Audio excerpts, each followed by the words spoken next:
তুমি যদি মরার আগে মরে যাও, আমি তোমাকে বাঁচাতে পারবো না।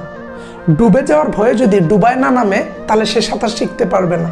আবার উইলিয়াম শেক্সপিয়ার বলেছেন, ভীরুরা মরার আগে শতবার মরে, কাপুরুষদের মৃত্যু একবারই হয়। তুমি বিশ্ববিদ্যালয়ে ভর্তি প্রস্তুতির জন্য সেই ডিসেম্বর জানুয়ারি থেকে নিজেকে তৈরি করছো, আজকের এই জায়গা পর্যন্ত এসেছো। দিন শেষে একটা সফলতার গল্প যদি কাউকে না শোনাতে পারো, কেউ তোমাকে দাম দিবে না। এই সমাজ তোমাকে ছুঁড়ে ফেলে দিবে, কারণ সমাজ সফল ব্যক্তিদের গল্প শুনতে চায়।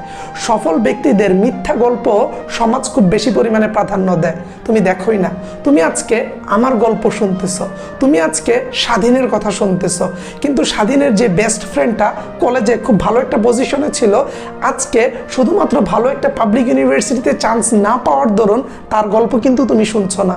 ঠিক একইভাবে কাল যখন তোমার বন্ধু ভালো একটা জায়গায় যাবে আর তুমি যাবা না, তখন কিন্তু তোমার কথা কেউ বলবে না।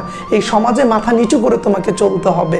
একটা সফলতা, একটা ভালো জায়গা অবশ্যই একটা স্টুডেন্টকে তার ব্যক্তিগতভাবে সফলকাম হতে অনেক বেশি পরিমাণে সহায়তা করে। তুমি একটু খেয়াল করে দেখো, বাবা মা আমাদেরকে মুখ ফুটে কিছু বলেন না, কিন্তু আমাদেরকে নিয়ে আমাদের চেয়েও বেশি আশা রাখেন যারা, তারা হচ্ছে আমাদের বাবা মা। তারা চান আমার ছেলেটা সফল হোক, আমি আমার ছেলের সফলতার গল্পটা সবার সাথে বলবো, সবার সাথে শেয়ার করব। তাহলে তুমি কেন তোমার বাবা মাকে সেই সুযোগটা দিবা?